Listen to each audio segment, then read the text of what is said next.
The airwaves crackled with the beautiful, frantic sound of organized chaos. To most people, it was just static, the sound of a dead channel. To me, it was the symphony of my city holding its breath. KT1 Leo to Skywarn Net. I'm tracking rotation east of the county line, I murmured into the microphone, my eyes glued to the Doppler radar feed on my left monitor. Looks like it's tightening up. Anyone have eyes on it from the ground? A voice, tinny and laced with the thrill of the storm, shot back instantly. KB3TJN here. Leo, I'm about 5 miles south of that. We've got scud clouds forming, but no visible funnel yet. The wind just went dead calm. Copy that, Tom. Stay safe.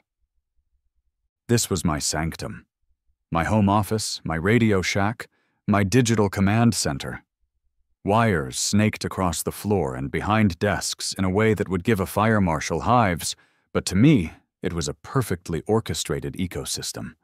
3 monitors glowed in the dim light of the stormy afternoon, painting my face in shifting hues of green, blue, and white. Code on one, weather maps on the second, and a mesmerizing waterfall of radio frequencies on the third. This was my happy place. And the heart of it all, the thing that made this little room the nerve center for half the county's emergency hobbyists, was a modest 50-foot aluminum tower in my backyard.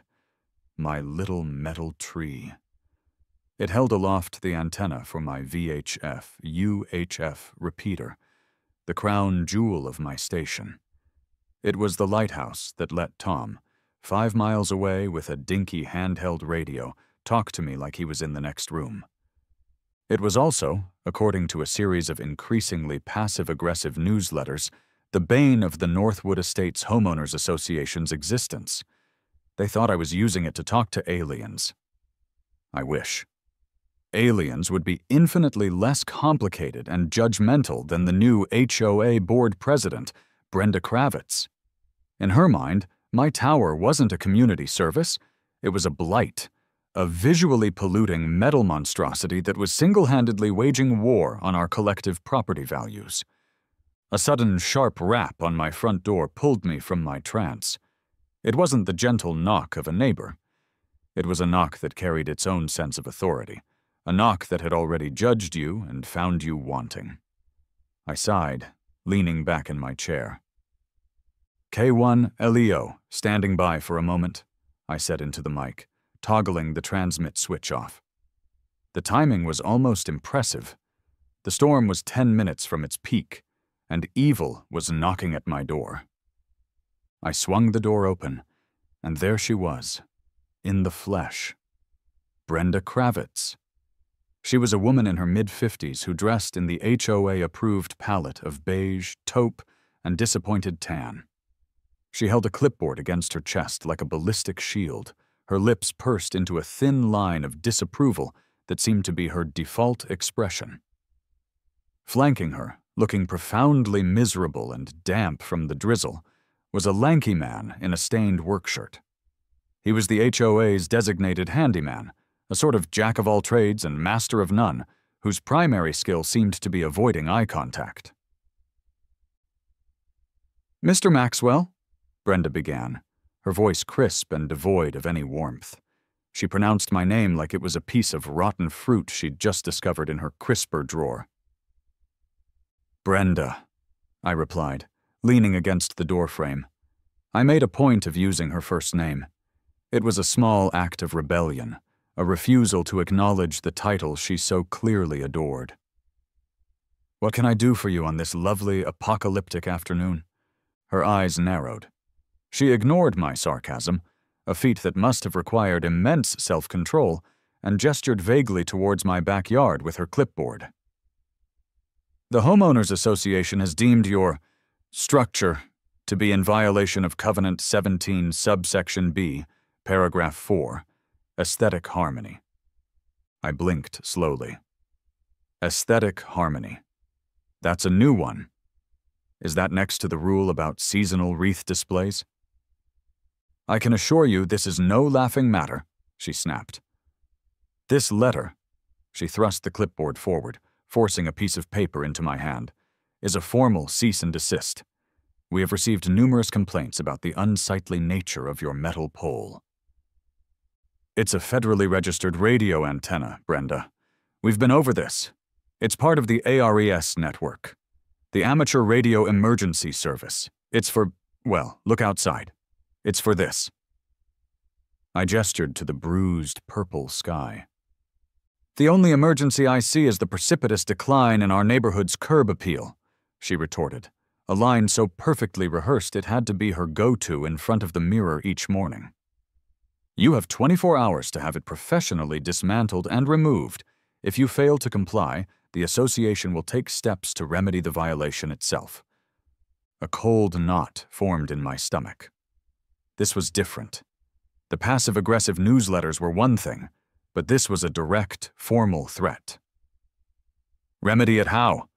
You can't just come onto my property and tear down my equipment. That's destruction of property, not to mention it violates federal law. The FCC has rules about this, PRB 1. Local ordinances can't prevent amateur radio operations." Brenda smiled, a tight, unpleasant stretching of her lips.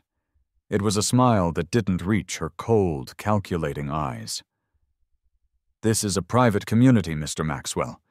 We have our own covenants, conditions, and restrictions. You agreed to them when you bought your house. We have our own authority here." She turned, her mission accomplished. "Have a blessed day."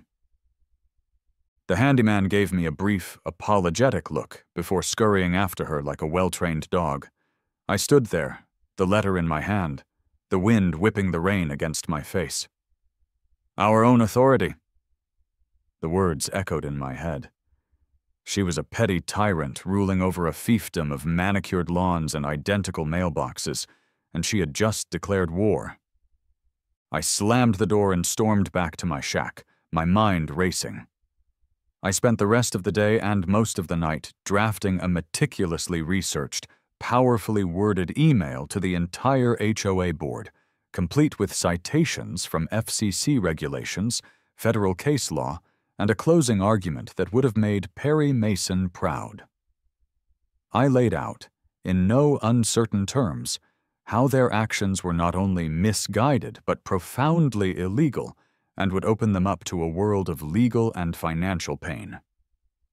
I hit send at 2 a.m., feeling a smug sense of satisfaction. Let them argue with the law. The next morning I woke up feeling confident, righteous. I'd made my case. They would have to back down. I made coffee, sat down at my desk, and powered up the station, ready to check the morning radio nets. Nothing. The monitors glowed. The computers hummed, but the radios were silent.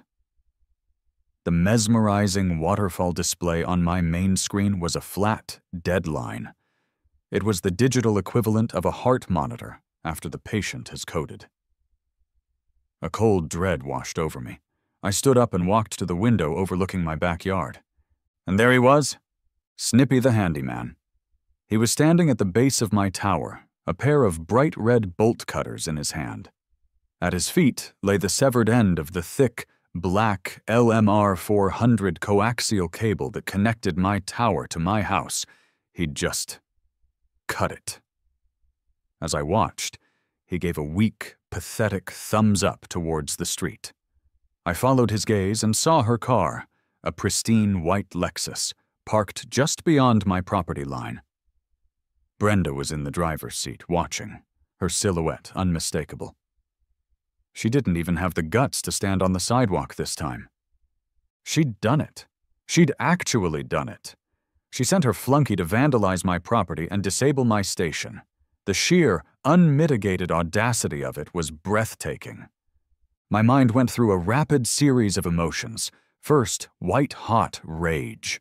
I wanted to storm out there and scream until my lungs burned. Second, a cold, calculating desire for legal retribution. I imagined lawyers, judges, and satisfyingly large settlement checks. But then came the third emotion, the one that bubbled up from the deep, nerdy, spiteful lizard brain that had been building custom electronics since I was 12. You want to take down my tower? Fine. A tower is static. It's predictable. It's subject to the petty ground-level tyranny of people like Brenda Kravitz. It's a battle on her turf. But the sky doesn't have an HOA. My eyes swept across my garage, which I could see from the shack window. It was a glorious mess of half-finished projects, spare parts, and tools that most people wouldn't recognize. And then I saw them. In a corner, leaning against a stack of old server racks, were the components of a project I'd abandoned last spring: a high-altitude weather balloon kit, a small, efficient solar panel. And on a shelf, dusty but functional, sat the Go Box, a portable, battery-powered VHF-UHF repeater I'd built into a ruggedized Pelican case for field day competitions. A slow, mischievous, and utterly glorious grin spread across my face. Oh yes, this was going to be so much better than an email. I wasn't going to fix the cable. I wasn't going to fight her on her terms. I was going to go over her head, literally. I checked my watch. 9:16 a.m. Brenda had disabled my emergency radio tower. 4 minutes later, at 9:20 a.m., Operation High Ground was officially underway. The garage became my mission control, a whirlwind of frantic, focused energy. Every great operation needs a cool name, and Operation High Ground felt appropriately epic and petty. I yanked the Go Box repeater off the shelf, blew the dust off it, and cracked it open. The batteries were still holding a decent charge, but they wouldn't last forever. That's where the solar panel came in. Step 1. Power. I found the lightweight, flexible solar panel I'd bought for a backpacking trip and never used. A quick check with a multimeter showed it was putting out a healthy 19 volts in the morning sun. Perfect. I stripped the wires and, with a puff of solder smoke, connected it to the repeater's charging circuit. Now it had life support. Renewable energy, I thought with a smirk, is a great way to virtue signal while actively plotting your revenge. Step 2. The platform. The repeater, battery, and solar panel needed a housing. It had to be lightweight, durable, and preferably waterproof. My eyes landed on a large block of styrofoam I'd saved from some server packaging. An hour later, after much carving, cursing, and a snowstorm of white foam pellets, I had a custom-fitted, ugly-as-sin chassis. I secured everything with a frankly obscene amount of duct tape and zip ties. It looked like something a Bond villain would build if he'd had a budget of $50 and a gift card to Radio Shack. Step 3. The ascent vehicle. I hauled the helium tank out from behind the lawnmower. It was half full, which was going to have to be enough. I unrolled the weather balloon. It was huge, a 6-foot diameter monster of pale latex that felt both delicate and incredibly strong. This was the key. This was the delivery system for my glorious beacon of spite. The whole time, I worked with a manic intensity. I could feel Brenda's eyes on my house. I was certain she was sitting in her living room, peering through the blinds, basking in her victory. Let her watch. Let her wonder what the crazy radio guy was doing in his garage. Finally, it was time. I attached my ugly foam payload to the balloon's tether point. The whole contraption probably weighed less than 5 pounds.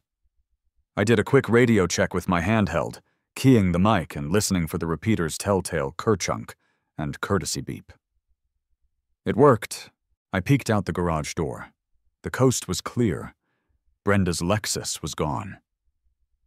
Taking a deep breath, I hauled the partially inflated balloon and its payload into the backyard, staying low behind the 6-foot privacy fence. I turned the valve on the helium tank, and the great white orb swelled, straining against its tether, bobbing and weaving in the gentle breeze. It looked completely, beautifully absurd, A giant white bubble rising over a perfectly manicured suburban lawn. This was it. The moment of truth. One last check of the knots. One last whispered prayer to the gods of radio propagation and petty revenge. "Let her rip," I muttered to myself. I took my pocket knife and sliced the tether line anchoring it to my fence post. The effect was instantaneous. The balloon didn't just rise, it shot upwards like a homesick angel, the payload dangling beneath it, a tiny technological chandelier ascending to the heavens.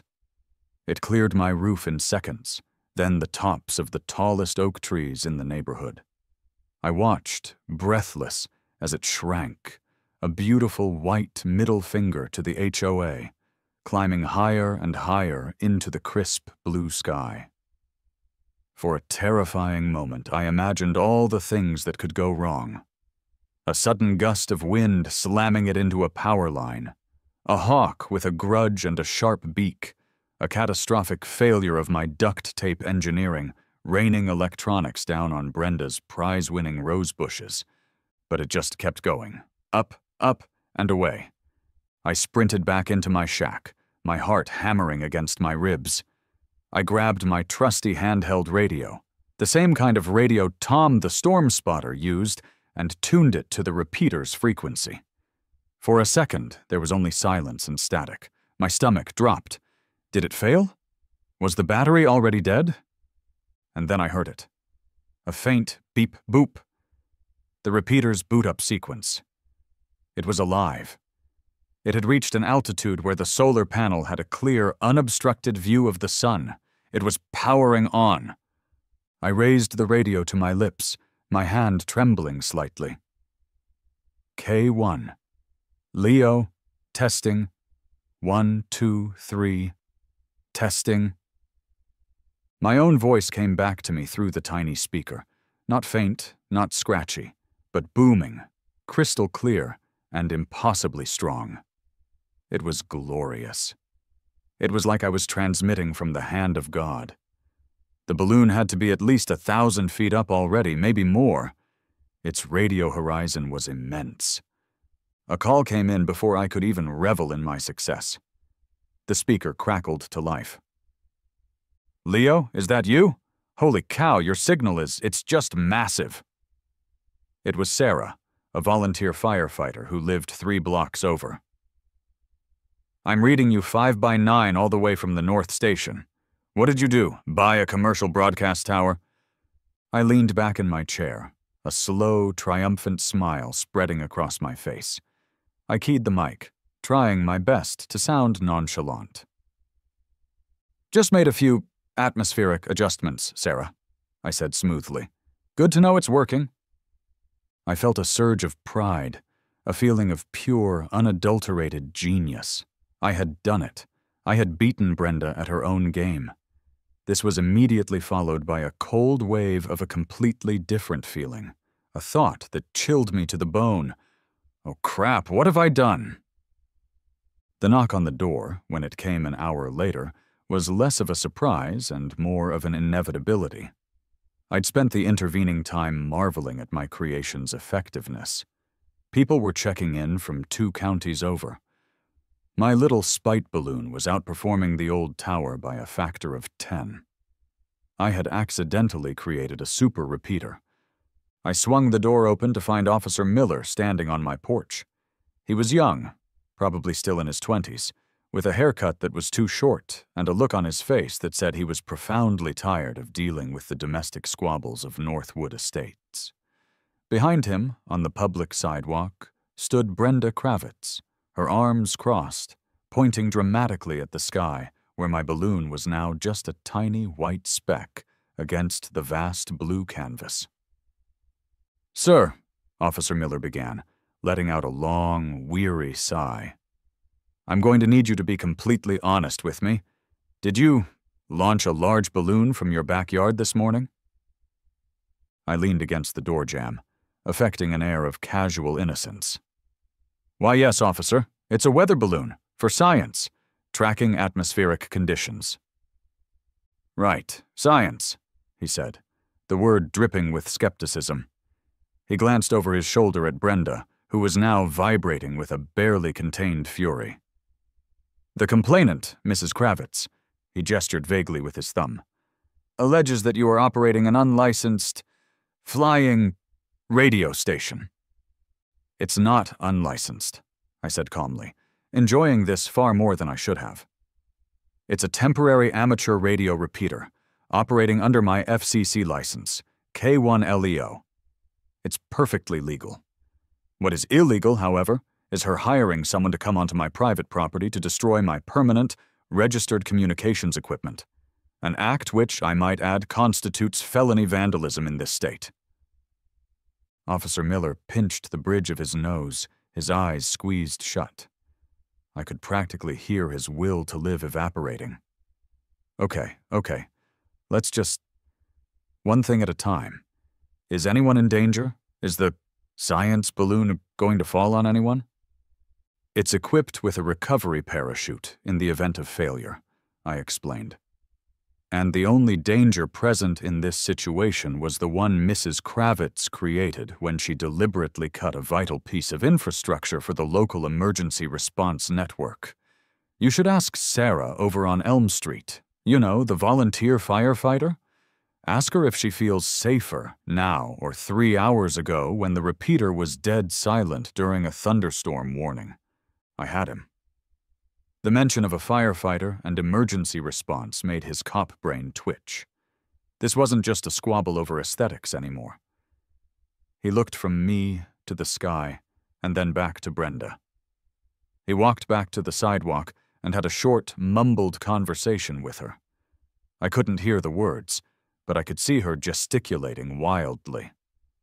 Finally, he just shook his head, got in his patrol car, and drove away, leaving her standing there, fuming. A small victory. My phone rang 10 minutes later. The caller ID was blocked. "Hello? Am I speaking with a Mr. Leo Maxwell?" The voice on the other end was deep, professional, and carried the unmistakable drone of a career bureaucrat. "You are. Who's this?" "This is John Riley from the Federal Aviation Administration's Local Flight Standards Office. Sir, we've received a report of an unidentified aerial phenomenon, a large white balloon, to be specific, operating in the airspace just north of the city. You have to be a special, vindictive, next-level kind of petty to call the FAA on a weather balloon." This was Brenda's nuclear option. She hadn't just wanted to win. She'd wanted me grounded, fined, and possibly arrested by men in dark suits and sunglasses. "Ah, yes, that would be mine," I said, trying to sound as boring and official as possible. "It's an untethered scientific balloon, operating in compliance with Federal Aviation Regulation Part 101. I could hear him typing on a keyboard on the other end. "Part 101. You're aware that requires notification to the appropriate air traffic control facility if it's equipped with a payload of more than 6 pounds or more than 4 pounds with a density greater than 3 ounces per square inch," I finished for him. "My total payload is 4.8 pounds, and its density is well below the threshold. It's also equipped with a radar reflector and has a high visibility color. I assure you, Mr. Riley, I'm in full compliance." There was a long pause. I could imagine him, sitting in a sad, gray cubicle, looking at the regulations on his screen, profoundly disappointed that I had done my homework. "Very well, Mr. Maxwell," he said finally, his tone frosty. "We'll note it in our logs. Just be mindful of the regulations." He hung up. I leaned back in my chair, letting out a breath I didn't realize I was holding. I was now officially a blip on a federal radar. Fantastic. I needed to see how the other side was reacting. I logged into the one place where suburban drama reached its zenith, the Northwood Estates Community Facebook group. It was glorious.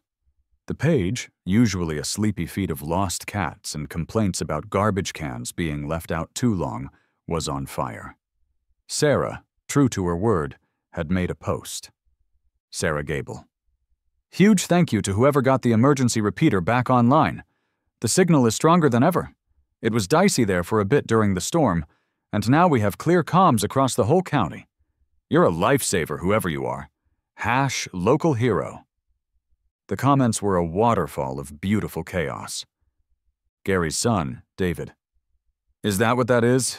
My dad, Gary on Maple Doctor, has a medical alert pendant that uses that frequency. I tested it this morning and the base station said the signal was excellent. Thanks. Random Neighbor 1. I saw it. There's a white balloon floating over the neighborhood. Is that what's doing it? Random Neighbor 2. Conspiracy guy. It's a government surveillance drone, people. Wake up. They're watching us. And then, the main event. A post from Brenda Kravitz herself, written in the all-caps screed of the terminally online and perpetually outraged. Brenda Kravitz, HOA President. Attention Northwood residents. It has come to my attention that an unapproved, illegal, and dangerous aerial structure has been launched within our community. This is in direct violation of our bylaws. These unregulated radio waves can be harmful, and the unsightly sky litter is affecting our property values. The board is taking immediate action to rectify this illegal activity. She had attached a blurry photo of the balloon taken with her phone at maximum zoom, and for reasons known only to God and Brenda, a minion meme that said, "Rules are rules for a reason." She was being absolutely mercilessly roasted. The replies were brutal. People were posting screenshots of the FCC website, links to articles about ARs, and pictures of their own antennas. Sarah replied directly, "Brenda, with all due respect, that ski litter is a vital piece of emergency equipment that you had illegally disabled hours before a major storm. Maybe you should be less concerned with aesthetic harmony and more concerned with community safety." The comment had 257 likes. Brenda's post had 3, and I was pretty sure 2 of them were her husband and her sock puppet account. I was trending. In a Facebook group with 1,200 members that covered 3 suburban developments, I was a local legend. Half the neighborhood thought I was a hero. The other half thought I was building a 5G mind control ray, but crucially, almost everyone thought Brenda was a power-tripping lunatic. It was beautiful. My moment of triumph was interrupted by a flashing alert on my monitor. It was from the Raspberry Pi on the balloon, dutifully sending me telemetry data over a low-power data link. The battery voltage was dropping, the sun was getting lower in the sky, and the thin layer of afternoon clouds was diminishing the solar panel's output.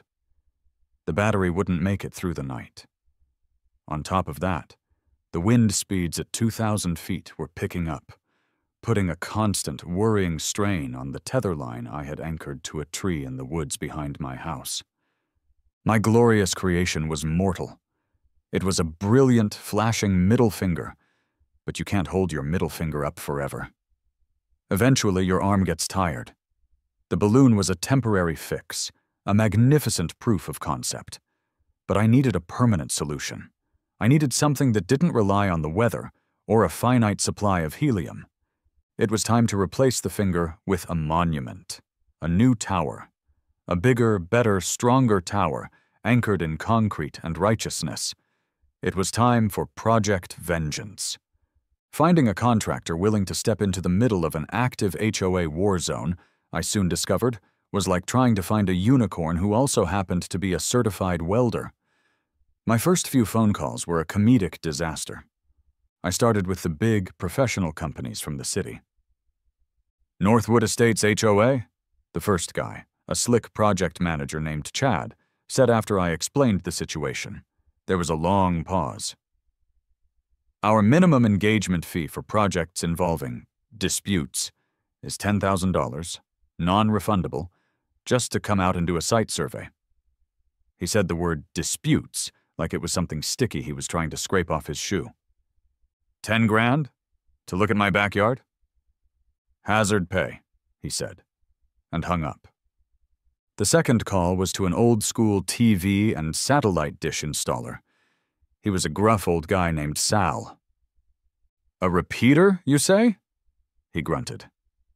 Yeah, I can get you one of them. Boosts the signal. You want dish or DirecTV?" "No, it's a VHF, UHF radio repeater for amateur radio." "VHF? Son, nobody's used VHF since the 80s. You need to get with the times. Get a dish. I can have you watching HBO by dinner time." The third call was the most depressing. It was a young, eager guy who sounded like he'd just started his own business. He was enthusiastic, understood exactly what I needed, and was talking excitedly about mast options and antenna gains. Then I made my fatal mistake. "The only trick," I said, "is that the HOA president is a little difficult." The silence on the other end of the line was deafening. "Oh," he finally squeaked. "An HOA. You know what? I just checked my schedule. I'm booked solid for the next, 3 years. Sorry, bye." He hung up so fast I think he broke a land speed record. I was starting to lose hope. I was a pariah, a man with a perfectly reasonable, well-funded project who couldn't find anyone to take his money because of one woman's reign of terror. I was about to give up for the day when I found a listing on a local classified site. It was simple, no frills. Rodriguez and Sons Construction. Concrete, framing, general contracting. No job too weird. The last sentence caught my eye. I dialed the number. A gruff voice answered on the second ring. "Dave?" An hour later, a Ford F-250 that looked like it had been used as a battering ram in a former life rumbled to a stop in front of my house. It was caked in a layer of mud that might have been 10 years old, and the passenger side door was a slightly different shade of blue from the rest of the truck. Out stepped Dave Rodriguez. He was a big man in his 50s, with a sun-weathered face, a thick mustache, and hands the size of cinder blocks. He wore a faded Carhartt jacket and work boots that had seen better decades. He walked with the slow, deliberate pace of a man who was never in a hurry but always on time. He didn't say a word. He just followed me into the backyard. He looked at the severed coaxial cable lying limply on the grass. He looked at the empty mounting bracket at the base of the old, flimsy tower. He tilted his head back, squinting at the sky where the balloon was now an almost invisible pinpoint of white. He looked back at me, his expression unreadable. Then he grunted. It wasn't a grunt of confusion or judgment. It was a grunt of profound, almost beautiful understanding. "So," he said, his voice a low rumble. "She cut your wire." It was a statement, not a question. "Yep," I said. He pointed a thick finger toward the sky. "And that thing up there is your answer." "Yep." A slow smile spread across his leathery face, crinkling the corners of his eyes. It was the first sign of warmth I'd seen from him. "I hate HOAs," he said. "So what are we building?" The relief was so immense I almost hugged him. "I want a new tower," I said, the words spilling out of me. "Bigger, stronger. I want a self-supporting monopole, maybe 60 feet. I want it sunk in a foundation of 3 cubic yards of reinforced concrete. I want it professionally engineered to withstand a hurricane. I want it to be so profoundly and unshakably in compliance with every single FCC and city code that she will weep salty tears of impotent rage just looking at it. I want to be able to hang a Christmas star from the top of it that she can see from her bedroom window." Dave let out a short, sharp laugh that sounded like rocks tumbling down a hill. "Now you're talking," he said, slapping me on the back hard enough to realign my spine. "Let's draw up some plans for Operation Vengeance." Just as Dave's glorious wreck of a truck was pulling away, a prim, dark sedan pulled up to the curb. A skinny man in a cheap, ill-fitting suit got out. He walked up my driveway holding a large manila envelope. "Leo Maxwell?" he asked, avoiding my eyes. "That's me." He thrust the envelope into my hand. "You've been served," he mumbled, before turning and practically sprinting back to his car. I tore it open. It was from the HOA's legal team. Inside was a bill for a $1,000 fine for the unapproved aerial structure, with an additional charge of $100 for every day it remained in the sky. There was also a formal demand for the immediate removal of the original dilapidated tower, which they were now calling a public nuisance. And the cherry on top? An official summons to a disciplinary hearing in 2 weeks' time to determine further sanctions, up to and including placing a lien on my property. The war was no longer unofficial. They had called in the lawyers. I looked from the threatening legal documents in my hand to the sky, where my balloon floated, a silent sentinel of defiance. This was no longer about a tower. This was about everything. I walked into the city planning office the next morning armed for battle. Dave had worked late into the night, turning our vengeful vision into a set of preliminary schematics and a materials list. I had spent my time cross-referencing every detail with the city's building codes and the FCC's antenna structure regulations. I had the permit application filled out in triplicate, a satellite view of my property with the tower's location clearly marked, and a copy of the FCC's PRB1 ruling, which I had highlighted in lurid yellow. I was a man on a mission. The clerk at the counter was a woman named Dolores, who looked like she subsisted on a diet of weak coffee and the quiet suffering of others. She had a formidable beehive hairdo that hadn't been in style since 1968, and a nameplate that dared you to complain. "Help you?" she droned, not looking up from her crossword puzzle. "Yes, I'd like to file a permit application for a residential antenna structure," I said, sliding the neat stack of papers across the counter. She finally looked up, her eyes scanning my paperwork with an expression of deep suspicion. She was clearly surprised by its completeness. She grunted, picked up a stamp, and was about to bring it down on the first page when a familiar voice cut through the stale office air. "I object to this permit." I turned. Of course. Brenda Kravitz, materializing out of nowhere like a villain in a cheap horror movie. She must have had a spy watching my house. She strode to the counter, her face flushed with indignation. "This man does not have the approval of the Homeowners Association for this monstrosity," she declared to Dolores. "His application is invalid." Dolores looked from Brenda to me, then back to my application, her expression unchanging. She slowly, deliberately, picked up a pair of reading glasses that hung from a chain around her neck and peered at Brenda over the top of them. "Ma'am," Dolores said, her voice dripping with the boredom of 1,000 bureaucratic battles. "City Ordinance 4B, Section 3, clearly states that any federally regulated communication structure under 75 feet in height is exempt from third-party approvals, including those from non-governmental bodies like homeowners associations." She said the last 2 words with a distinct note of distaste. She picked up her stamp. "Kerchunk." She slid the approved permit back to me. "You're all set," she said. "Just schedule the foundation inspection before you pour the concrete." I gave Brenda my sweetest, most insincere smile. "Have a blessed day, Brenda," I said, and walked out, the stamped permit feeling like a holy relic in my hand. Checkmate. The day the concrete truck arrived was a neighborhood event. Dave and his 2 sons, a pair of quiet, muscular young men who were miniature versions of their father, had already dug a massive hole in my backyard. It was a perfect cube, 6 feet deep and 6 feet wide, with a complex web of rebar reinforcement that looked like it could anchor a skyscraper. The roar of the truck brought people out of their houses. Neighbors I'd only ever exchanged polite waves with came over, drawn by the sheer spectacle.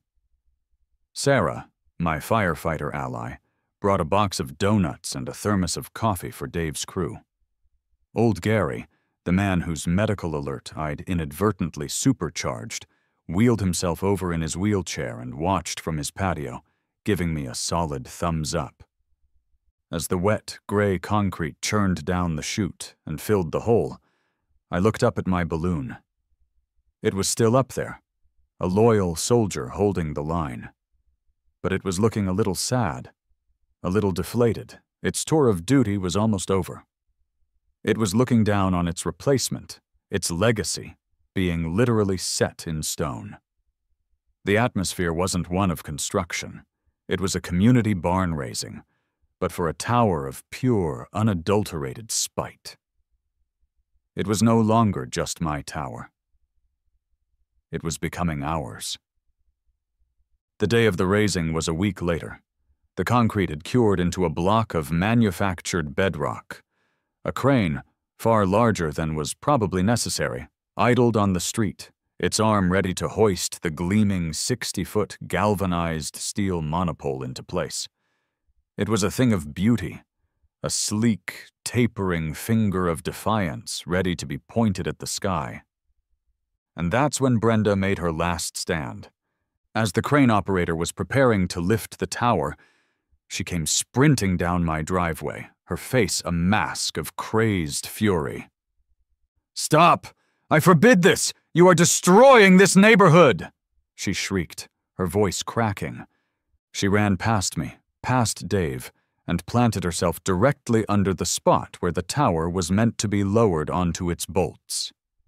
She put her hands on her hips, a small beige garden gnome trying to stop an industrial revolution. "Hold up, boys," Dave said calmly to his crew and the crane operator. "Insurance doesn't cover crazy." The entire operation ground to a halt. Brenda stood there, triumphant, a mad queen on her conquered patch of lawn. But her victory was short-lived. A familiar black-and-white patrol car rolled quietly to a stop at the curb. Officer Miller got out, but this time he wasn't sighing. He looked grimly determined. He'd clearly been parked down the street, anticipating exactly this kind of trouble. He strode into the backyard. "Ma'am," he said, his voice leaving no room for argument, "you need to leave. This is a permitted, inspected construction site on private property. Right now, you are trespassing and creating a hazardous situation." "I am the president," she screeched, pointing a trembling finger at her own chest. "I am this community." I couldn't help myself. I leaned over to Officer Miller and said, just loud enough for him to hear, "Someone should probably tell the community." A flicker of a smile crossed Miller's face before he suppressed it. He took Brenda by the arm. She tried to resist, but it was useless. He escorted her, sputtering and threatening lawsuits, off my property and back to her own house. He stood on the sidewalk for a moment, watching her go inside, before giving Dave a single, decisive nod. The crane's engine roared to life. The tower lifted gracefully into the air, a silver spear against the blue sky, and was lowered perfectly onto its foundation. Dave and his sons moved in, expertly tightening the massive nuts. It was done. With the tower securely in place, I had one last piece of business. I walked to the edge of the woods behind my property, where the balloon's tether was anchored. I took a deep breath, and with my pocket knife, I cut the line. My spite balloon was free. I ran back to the shack and brought up its telemetry on the screen. I watched as it rose, untethered, and then, as designed, a small release mechanism triggered, venting the helium and deploying its parachute. It began a slow, graceful descent, a loyal soldier honorably discharged, destined to land harmlessly in a field a few miles away. Then, I turned my attention to the new system. I connected the final, heavy-duty cable from the tower to the repeater inside my shack. I powered it on. The lights blinked green. I picked up my microphone. The signal was perfect. It was pure, clean, and anchored in 3 tons of "Don't Mess With Me" concrete. The speaker crackled almost immediately. "Welcome back to Earth, Leo," Sarah's voice chirped, clearer than ever before. "That is one sweet signal. The whole Ares team is cheering you on." The disciplinary hearing was held in the community center's sterile, windowless meeting room. I walked in expecting to face a firing squad of HOA board members. Instead, I found the room was packed. Sarah was there, in her volunteer firefighter t-shirt. Gary was there with his son David. At least 24 other neighbors were there, filling every chair and lining the back wall. They were all there for me. Brenda, looking pale and defeated, sat at the head table next to the other 4 board members. She tried to make her case, reading from a prepared statement about bylaws and aesthetic harmony, but her voice was weak, trembling. When she finished, the HOA vice president, a nervous-looking man named Frank, asked if anyone from the community wished to speak. Sarah stood up first. She spoke eloquently about the importance of emergency communications, about how my repeater was a registered and vital part of the county's response plan. She told them how Brenda's actions had endangered them all. Then David, Gary's son, stood up. He spoke quietly about his father's medical condition and how the reliability of his alert system gave their family peace of mind. He explained how that peace of mind was shattered when the repeater was cut and restored when my balloon thingy went up. One by one, other residents stood. They didn't talk about radio waves. They talked about community. They talked about helping your neighbors. They talked about the gross overreach of an HOA president who was more concerned with appearances than with people. The board was stunned. They were looking at a full-scale rebellion when the last person had spoken. Frank, the vice president, cleared his throat. "In light of the information and community feedback presented here tonight," he said, pointedly not looking at Brenda, "the board votes to dismiss all fines and actions against Mr. Maxwell." He banged a tiny gavel.